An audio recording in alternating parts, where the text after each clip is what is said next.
नमस्कार, कैसे हैं भाई आप सभी लोग? बढ़िया हैं। थोड़ा सा वीडियो डालने में विलम्ब हो गया। जैसा कि हमने कहा था कि आज की टॉपिक हमारे थेल्स के थ्योरम पे होगी। थेल्स का प्रमेय ज्योमेट्री के लिए तो इम्पोर्टेंट है ही है, लेकिन ये मेंसुरेशन के सवाल और एरिया के सवाल को भी हल करने में बहुत मदद करता है। थेल्स के प्रमेय का एक छोटा सा कॉन्सेप्ट है, उसे आप लोग देख लीजिए और फिर इसका प्रयोग करिए और बहुत आनंद आएगा थेल्स पे आधारित प्रश्नों को सॉल्व करने में या थेल्स के नियम को लगाने में। तो देखिए, थेल्स के प्रमेय में कहा क्या गया है, पहले उसे आप सुनिए। थेल्स के प्रमेय में ये कहा गया है कि अगर किसी त्रिभुज की एक भुजा के समांतर रेखा खींची जाए, ध्यान रखिएगा, किसी एक भुजा के समांतर रेखा खींची जाए तो वह त्रिभुज की शेष दो भुजाओं को बराबर अनुपात में विभाजित करेगी। कहने का आशय ये है कि जैसे मान लीजिए कि ये एक त्रिभुज है, ध्यान देना, ए बी सी, और हमने क्या किया, बी सी के समांतर एक डी रेखा खींच दिया। अब आप देख रहे होंगे कि जैसे ही हमने बी सी के समांतर डी को खींचा, ये जो डी रेखा है ये ए बी को दो भागों में बांट रही है और ए को भी दो भागों में बांट रही है। प्रमेय कहता है कि जो ये बटा हुआ अनुपात होगा वो आपस में क्या होगा, बराबर होगा। जैसे अगर मैं यहाँ पर एक बात ये ले लूँ कि यदि त्रिभुज ए बी सी में बी सी रेखा समांतर हो डी के, ध्यान रखिएगा, बी सी तो डी, तो क्या कहा प्रमेय में कि शेष दो भुजाओं के बटे हुए अनुपात बराबर होंगे। तो देखो, इधर से हमने ले लिया ए डी और इधर से ले लिया डी बी। ध्यान रखना, यहाँ से इधर की तरफ लिए हैं, फिर यहाँ से यहाँ लिए हैं, तो यहाँ से भी ऐसे और यहाँ से ऐसे कर दें, यानी ए बटे में इसी। ये थेल्स के प्रमेय का मूल फार्मूला है। अब आप लोगों को एक बात पता होगा, वो है योगा अनुपात। क्या है योगा अनुपात?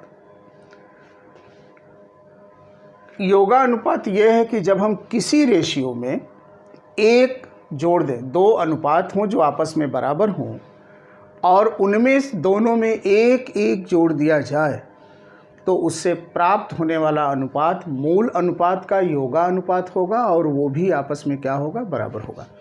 जैसे मैं एक एग्जाम्पल पे समझा दूं कि जैसे मैंने 3/5 और 6/10 लिखा, निश्चित है कि ये बराबर हैं।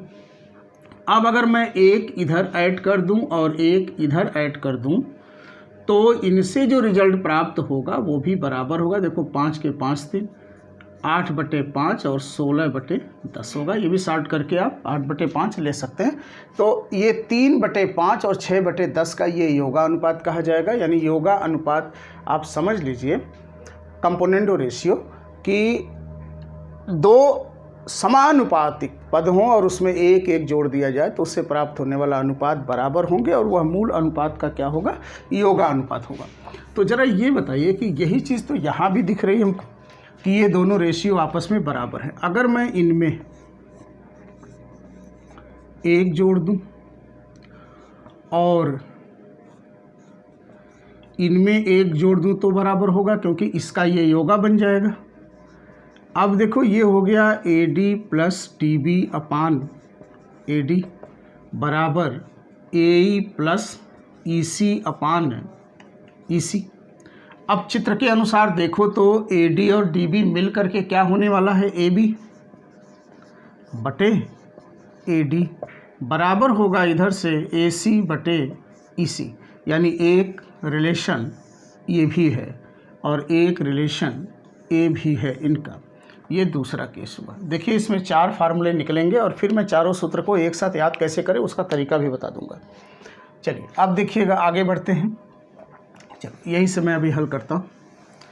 अब आते हैं, देखिए इनका तीसरा केस क्या बनेगा, उसे ध्यान दीजिए। थोड़ा बोर्ड छोटा है इसलिए मिटाने का काम थोड़ा ज़्यादा करना पड़ेगा। देखिएगा, अब अगर मैं इस रेशियो को उल्टा कर दूं, यानी मैं इसको DB कर दूं और इसे AD कर दूं, तो यहाँ भी उल्टा हो जाएगा A। देखिए, और अगर मैं 1 इधर और 1 इधर ऐड कर दूं तो देखो यहाँ से भी रिलेशन बनेगा AD प्लस DB अपान AD बराबर, यहाँ से देखो बनेगा EC प्लस AE अपान AE। और अगर आप चित्र के अनुसार देखें तो आपको फिर से प्राप्त होता है AB बटे AD बराबर हो जाएगा AC बटे AE। और ये रहा इनका तीसरा फॉर्मेट। तो अब देखिएगा, तीसरे फॉर्मेट में आपने क्या पाया है, पूरी भुजा इधर से बटे ये ऊपर वाला भाग है, इधर से पूरी भुजा ऊपर वाला भाग। अब इनका चौथा केस देखिए कि चौथे में ये क्या जवाब देंगे आपको। तो आइए देखिए चौथा केस इनका। चलिए आप थोड़ा स्पीड स्लो करके देख लीजिएगा। अब आप ये बताओ कि अगर ये रेखा और ये रेखा समांतर है तो ये वाला कोण और ये वाला कोण तो बराबर होगा संगत के कारण, और ये वाला कोण और ये वाला कोण बराबर होगा संगत के कारण। और ये कोण देखिए छोटे वाले त्रिभुज में भी कॉमन है और बड़े वाले त्रिभुज में भी कॉमन है। इस प्रकार से यहाँ पर सिमिलरिटी होल्ड हो जाएगी कि त्रिभुज ABC समरूप होगा। त्रिभुज बोलो ABB के बराबर D है और C के बराबर E है।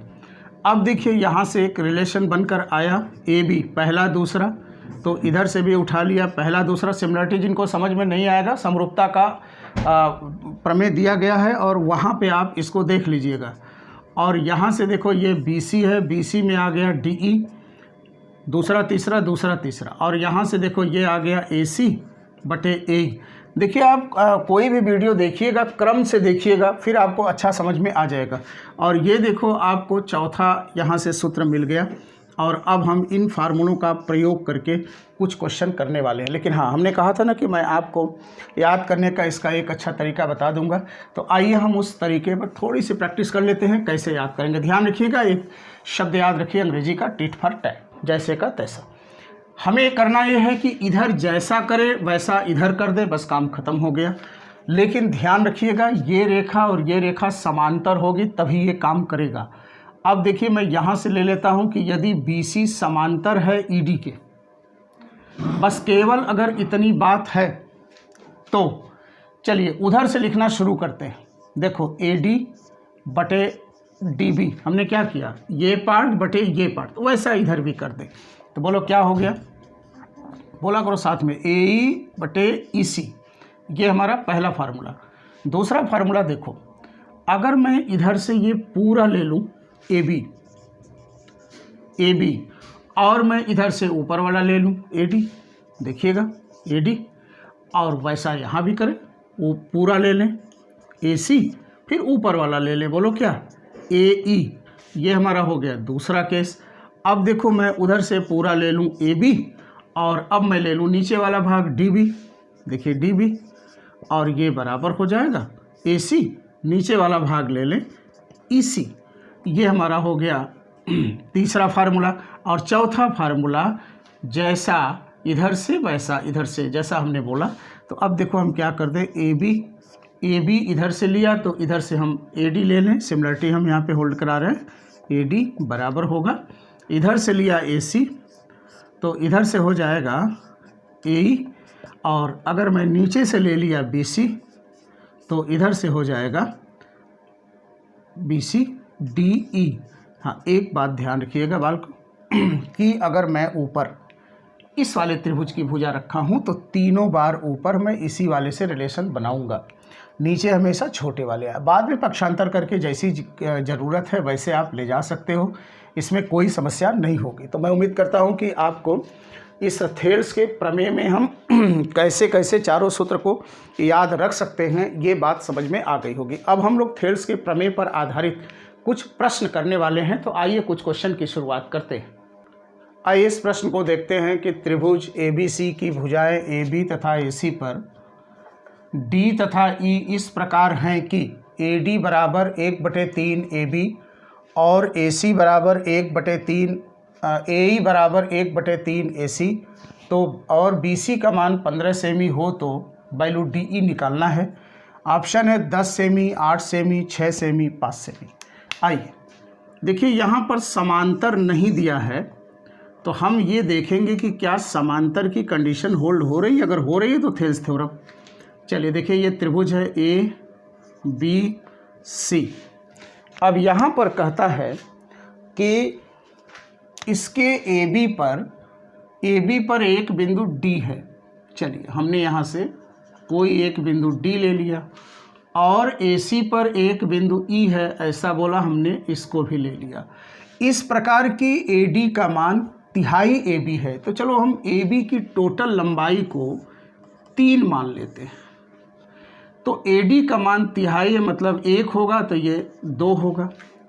हम यहाँ भी 3 मान सकते हैं, कोई दिक्कत नहीं। हमने आपको एक महामंत्र बताया था कि जब वैल्यू न दे, शर्त दे, तो शर्त के अनुसार हम वैल्यू को कुछ भी ले सकते हैं। अब आप ये बताओ कि ये 2 हो गया तो ये 1 हो गया। क्या देख रहे हो आप कि इनके और इनका अनुपात वही है जो इनका अनुपात है। और ये कब होता है? ये तब होता है जब ये रेखा बोलो क्या होती है? समांतर होती है। रेखा समांतर होती है। अब हम यहाँ से हमें इसकी वैल्यू को निकालना है, बहुत आराम से निकालने जा रहे हैं। देखिएगा, हम थेल्स के चौथे नियम का प्रयोग करते हैं। क्या करते हैं? इधर से पूरी भुजा AB, ध्यान से देखना, और बटे में ये भुजा AD, तो हम इसको ले लेते हैं पूरी। हाँ, एक चीज़ ध्यान रखना कि हम किसको किसको चुने, हम हमेशा 2 पार्ट को इक्वल करते हैं। अभी देखो यहाँ लिखने वाले हैं, कोशिश ये हो कि इसमें एक पार्ट की दोनों वैल्यू मालूम हो और इनमें से किसी एक की वैल्यू मालूम हो तो दूसरा निकाला जा सकता है। यहाँ हम देख रहे हैं कि हमें BC का मान दिया गया है, इसलिए मैं BC ले लेता हूँ और BC के करस्पॉन्डिंग किसको ले लेंगे? ED को ले लेंगे। अब आप बताओ यहाँ से AB कितना है? 3 है। AD कितना है? 1 है। BC कितना है? 15 है। और ED हमें फाइंड करना है। देखो ये इससे कैंसिल हुआ 5 बार में, और यहाँ से वैल्यू ED हमें मिल गई, बोलो भैया कितना? 5 सेंटीमीटर। तो केवल आप प्रमेय का सही ढंग से प्रयोग पर फोकस करिएगा कि हमें प्रमेय का प्रयोग किस स्थिति में और कैसे करना है, आंसर दिख जाएगा आप लोगों को। आइए अगले प्रश्न की ओर बढ़ा जाए। देखिए, ये प्रश्न 10+2 LDC और SSC टियर 1 में आया हुआ क्वेश्चन है। देखिए इस पे थेल्स का प्रमेय हम कैसे यूज़ कर रहे हैं। प्रश्न ये कहता है कि त्रिभुज ABC में BC जो है वो PQ के समांतर है तथा AP बराबर QC है। PB का मान 4 सेमी है, AQ 9 सेमी है, तो AP की वैल्यू क्या होगी? देखिए यहाँ से अच्छा प्रश्न है ये भी। मैंने यहाँ से ले लिया एक त्रिभुज ABC, बहुत केयर करिएगा। देखो यहाँ BC समांतर PQ है। अब आप यहाँ पर ध्यान रखिए कि पहले यहाँ पर B लिखा है, इधर में पहले P लिखा है, तो B की तरफ ही P होना चाहिए। अगर आपने डायग्राम गलत कर दिया तो क्वेश्चन मुश्किल सा होने लगेगा। और यहाँ से देखो ये PQ यहाँ पर समांतर हो गया। अब आप जैसे इसको समांतर पाओ, बस मेंटली प्रिपेयर हो जाओ थेल्स का प्रमेय। अब वैल्यू रखते हैं AP बराबर QC। AP देखो ये दिया गया है इसके बराबर, इसका मतलब चलो हम इसको x, अगर इसको x ले लेते हैं जो हमें निकालना है। PB का मान 4, PB देखो ये 4 सेंटीमीटर है और AQ कितना है? 9 सेंटीमीटर है। तो हमें किसको निकालना है भाई? AP। अच्छा, इसी की वैल्यू को हमें फाइंड भी करना है। बहुत अच्छा सवाल। आइए देखते हैं। थेल्स का प्रमेय लगा दो, जैसे का तैसा, जैसा उधर लो वैसा इधर लो। बोलो क्या लिख सकते हैं? अगर मैं उधर से x/4 लिख दूं, इधर से बोलो 9/x, बढ़िया है, स्क्वायर होता हुआ दिख रहा है। x का स्क्वायर बराबर 36, वैल्यू आप x बोलो कितना आ गया? 6 सेंटीमीटर। अब आपके दिमाग में ना आए कि प्लस माइनस है, क्योंकि लंबाई माइनस में नहीं हो सकती। और इस प्रश्न का जवाब देखो ये C ऑप्शन यहाँ से होता हुआ दिख रहा है। तो देखिए थेल्स के प्रमेय के प्रयोग से हम सवाल को कितने आसानी से और बहुत छोटे छोटे में सॉल्व कर ले जा रहे हैं। चलिए एक प्रश्न हमने आपके सामने और रखा है, और ये प्रश्न मेंस का सवाल रहा है। ये 2012 में ये प्रश्न पूछा गया मेंस में, और फिर ये किसी वर्ष और आया था, सेम डिजिट और सेम क्वेश्चन। सवाल यह है कि त्रिभुज ABC में D तथा E क्रमशः AB तथा AC पर दो ऐसे बिंदु हैं कि DE समांतर BC है और DE त्रिभुज ABC को दो बराबर क्षेत्रफल में बांटता भी है, तो तदनुसार AD और BD का अनुपातिक रिलेशन क्या होगा। आपको याद होगा, आप मेरी बात को सुनते भी रहिएगा और लिखते भी रहिएगा, लिख रहे हैं तो, कि दो समरूप त्रिभुजों के क्षेत्रफलों का अनुपात उनकी संगत भुजाओं के वर्गों के अनुपात के बराबर होता है, लेकिन समरूप त्रिभुजों के क्षेत्रफलों का अनुपात। अब आप यहाँ पर ध्यान रखिए कि त्रिभुज की समरूपता होने के बाद ही हम ऐसा कर सकते हैं। और अभी अभी हमने आपको थेल्स के प्रमेय में एक चीज़ और बताई कि जैसे ये रेखा और ये रेखा समांतर होंगे, निश्चित है कि वो त्रिभुज सिमिलर हो जाएगा, ऊपर वाला छोटा वाला बड़े के। अब देखो, ये एरिया के हिसाब से 1:1 में ये बांटा गया है, तो ये 1 हो जाएगा। अब देखिए, मैं सीधे सीधे प्रमेय लिख रहा हूँ कि अगर मैं लिखूँ कि क्षेत्रफल त्रिभुज, अच्छा AD लेना है तो छोटा को ऊपर ले लूँ, ADE बटे क्षेत्रफल त्रिभुज ABC का अनुपात भुजाओं के वर्ग के होगा या इनके वर्गमूल का अनुपात संगत भुजाओं के अनुपात के बराबर होगा। तो देखो, मैं यहाँ से AD और यहाँ से मैं क्या लिख सकता हूँ, AB, लेकिन हमारे प्रश्न में AB की चर्चा नहीं है, तो इस AB को हम लिख सकते हैं AD प्लस DB।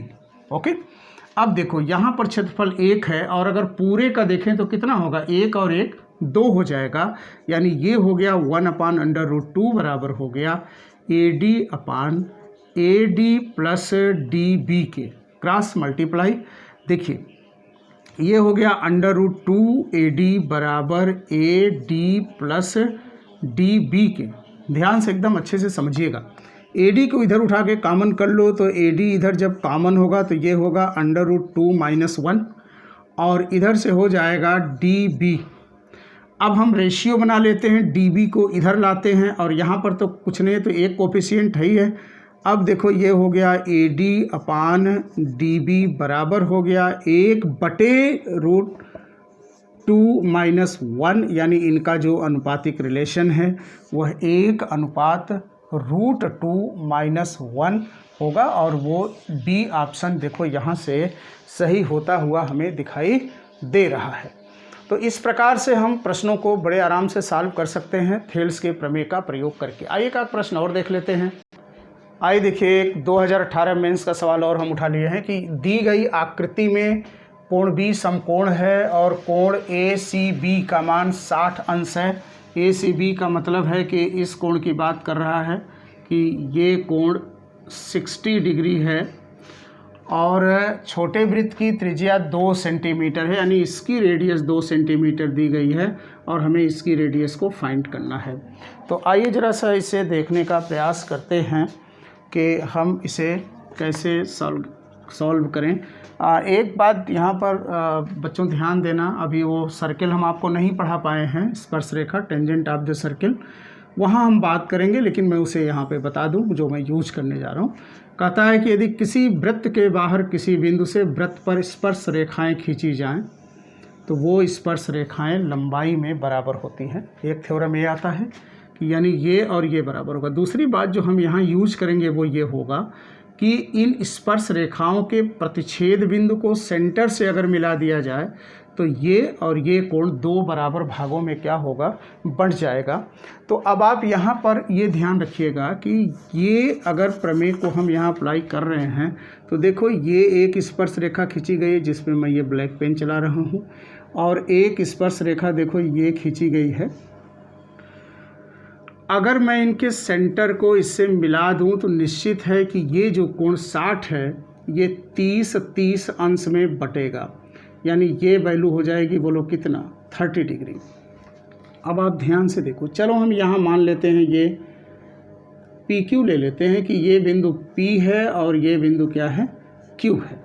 ठीक है, चलिए अब हम ये यहाँ से देखो इस पर मिला देते हैं, यहाँ से इसको मिला देते हैं। अब आप ध्यान रखिएगा कि स्पर्श बिंदु पर ये 90 होगा, यहाँ पे स्पर्श बिंदु पर ये 90 होगा, तो संगत कोण बराबर है, अतः ये रेखा और ये रेखा पैरेलल हो जाएगी। चलिए यहाँ पर भी मैं कोई नाम रख दूँ S और यहाँ पे नाम रख दिया T। बहुत ध्यान से देखना, अगर मैं पहले इस त्रिभुज की बात करूँ SPC में, तो देखो ये 30 है और ये 2 सेंटीमीटर है, उसके सामने की ये भुजा PC की लंबाई हम यहाँ से बड़े आराम से निकाल सकते हैं। यानी हम त्रिभुज है कौन सा ले लिए हैं SPC में मैं साइन का प्रयोग कर देता हूँ कि साइन 30 डिग्री बराबर हो जाएगा लंब बटे कर्ण, यानी हो जाएगा 2/PC। ध्यान दे लीजिए, और ये हो गया 1/2 बराबर हो गया 2/PC, और यहाँ से हमें PC की वैल्यू कितनी दिखाई दे रही है 4। चलिए अब ज़रा सा मैं थोड़ा सा मार्कर का कलर चेंज कर लूँ ताकि आपको अच्छे से समझ में आ जाए। अब आप देखना, ध्यान देना, थोड़ा सा पर्दे से डिस्टर्ब तो नहीं होना चाहिए। मैं एक बार देख लेता हूँ, नहीं दिखाई दे रहा है। चलिए अब देखिए, मैं इस त्रिभुज की बात यहाँ से यहाँ तक का कर चुका हूँ, इसकी बात मैं कर चुका हूँ। अब आप ये बताओ कि बड़ा त्रिभुज छोटे त्रिभुज के सिमिलर भी हो रहा है, यानी हम यहाँ से ये कह सकते हैं कि त्रिभुज QTC सिमिलर होगा त्रिभुज है। देखो Q, अब देखो ये कोण बराबर, ये कॉमन, इसका मतलब P बराबर Q के होगा। तो यहाँ पे हमने रखा P, T की जगह क्या रखेंगे S, और C की जगह C। अब मान लो ये रेडियस R है, तो यहाँ से यहाँ तक भी तो R होगा रेडियस की वजह से, और यहाँ से यहाँ तक ये 2 है, और यहाँ से यहाँ तक अभी हम लोगों ने 4 निकाला है, यहाँ से यहाँ तक। अब देखो मैं यहाँ पे फार्मूला फॉर्मेट कर रहा हूँ। एक तो हमें QT चाहिए, तो QT को तो हम रखेंगे ही, इसके बदले में इधर से किसको उठाएंगे PS को। अब देखिए हमने क्या कहा, एक तो चाहिए, दूसरा हमने PS रख दिया, PS का मान भी हमें यहाँ पर दिखाई दे रहा है। अब इधर जो रखेंगे दोनों की वैल्यू मालूम होनी चाहिए, ऐसी तलाश करेंगे। अगर मैं TC उठाऊँ यहाँ से, चेक भी कर लीजिएगा, तो TC का मान कतई नहीं पता है, इसलिए TC का मामला छोड़ो। अब मैं QC देखूँ तो ये तय है कि QC ही होगा। QC जब TC नहीं हुआ तो QC होगा। QC यहाँ से यहाँ तक है, और इधर से हम उठाएंगे तो किसको उठाएंगे, PC को उठाएंगे। अब चलिए वैल्यू रखना है केवल। QT का मान यहाँ बोलो कितना है, QT का मान R है जो निकालना है, और PS का मान 2 है, गिवन है। QC देखो यहाँ से यहाँ तक है, तो देखो ये R है, ये 2 है, ये 4 है, यानी हम लिख सकते हैं 6 + R बटे PC का मान देखिए 4 है। बस सॉल्व करना है, आंसर है हमारा। चलिए गुणा करते हैं। देखो ये कितना हो जाएगा, 4R बराबर हो जाएगा 12 + 2R। इधर से हम माइनस करके घटा देते हैं, तो बोलो बेटा कितना हो जाएगा, 2R = 12, देयरफॉर R = 6 सेंटीमीटर। और ये आपके प्रश्न का जवाब हो गया। प्रश्न तो बहुत सारे हैं, कितना कराया जाए, टाइम इसमें जो है समझ में नहीं आता। लेकिन आप लोगों से भाई एक शिकायत भी है, इसलिए मैं 2-3 दिन वीडियो बनाया ही नहीं। शिकायत ये है कि मैं आप लोग से बार बार कहता हूँ, पहले तो ये आप जान लीजिए कि कितनी अव्यवस्था के बीच में हमें ये वीडियो शूट करना पड़ रहा है। एक कैमरा भी मैं ही चलाता हूँ, रिकॉर्डिंग भी मैं कराता हूँ, कोई हेल्प नहीं। दूसरा यार कि मैं क्वेश्चन को बोर्ड पर लिखता हूँ, उस समय वीडियो कट होती है, और इसके बाद फिर वीडियो ऑन करता हूँ, फिर ले जा करके उनको एडिट करता हूँ। बहुत मेहनत है, और आप लोगों को इतना भी नहीं करते बनता है कि आप कमेंट्स दें अपना, समझ में आ रहा है कि नहीं आ रहा है, वीडियो बनाना मेरा सार्थक है कि नहीं है। मुझे टेक्निकल जानकारी बहुत कम है, थोड़ा सा मैंने सीखा और उसके अनुसार ये मैं कर रहा हूँ। आगे लॉकडाउन ख़त्म होगा तो देखा जाएगा कि और क्या हो सकता है। मेरे पास डिजिटल बोर्ड नहीं है डियर, अब ये वाइट बोर्ड भी नहीं है। आप देख रहे हैं ये कमरे के अंदर का पर्दा है, ये रूम है मेरा, और एक छोटा सा मैं टुकड़ा था दरवाजे का बना हुआ, जैसा मैं बार का उसको दीवार पे लगा रखा हूँ। और इसको मिटाने में हमें बहुत मेहनत होती है, क्योंकि ये नॉर्मल बोर्ड नहीं है कि मार्कर को ये छोड़ दे। इसे सिंक करके कपड़े से मिटाता हूँ, फिर उसे ड्राई कॉटन से रगड़ता हूँ तो वो सूखता है, तब मैं जाके पढ़ा पाता हूँ। इतना मेहनत होता है इसमें। और आप लोगों को मैंने कहा कि शायद 1000 सब्सक्राइबर होने के बाद यूट्यूब पे लाइव पढ़ाने का मौका मिलता है। अगर आप यही काम करो, अगर अच्छा लगता है वीडियो, लगता है कि मैं कंटिन्यू रहूं, तो मैं लाइव पढ़ाने की स्थिति में तो आ जाऊं यार। तो आप लोग इतना करो, बिल्कुल लेजी मज़ा नहीं आता है। और आप लोगों का मुझे कमेंट मिलना चाहिए कि कैसा चाहिए आपको और क्या चाहिए। बेशक जितना हो सक रहा है क्वेश्चन में लिख करके आपको करा ही रहा हूँ, और 2-4 क्वेश्चन 5 क्वेश्चन तो मैं करा ही दे रहा हूँ एक टॉपिक पर। इसीलिए मैंने अब सीधे पूरा का पूरा कंटेंट एक साथ न लेकर के मैं मेन टॉपिक को उठा करके उस पर क्वेश्चन करा रहा हूँ आपको, कि आपका कम से कम एक रिफ़्रेश हो जाए। आप पढ़े भी होंगे कहीं ना कहीं, आप जानते भी होंगे, तो आप एकदम रिफ़्रेश हो जाए, ये मैं प्रयास कर रहा हूँ। लेकिन थोड़ा सा आप लोग सहयोग करो भाई, सब्सक्राइब करो, लाइक भी करो, कमेंट भी करो, तो मुझे थोड़ा सा अच्छा लगेगा। ठीक है, आप लोग बहुत अच्छा पढ़ रहे हैं। जिन लोगों का कमेंट आ रहा है वो बहुत पॉजिटिव कमेंट आ रहा है, और मुझे लगता है कि कहीं से निराशा तो नहीं दिखी किसी बच्चे के कमेंट में। तो उम्मीद करते हैं आप लोग भी संतुष्ट हैं, अगर वीडियो देख रहे हैं, पढ़ रहे हैं तो। लेकिन थोड़ा मैं भी आपसे संतुष्ट रहूं, तो ये चीज़ ध्यान रखिए। मिलते हैं अगले वीडियो में, और अगला वीडियो हमारा ज्या और कुजिया रूल पे आधारित होगा। लेकिन आप लोग के कमेंट्स आएँ और कोशिश करो कि मैं वीडियो बनाना बंद ना करूं। इतना उत्साह मेरे अंदर आपके द्वारा भरना पड़ेगा। ठीक है, नमस्कार।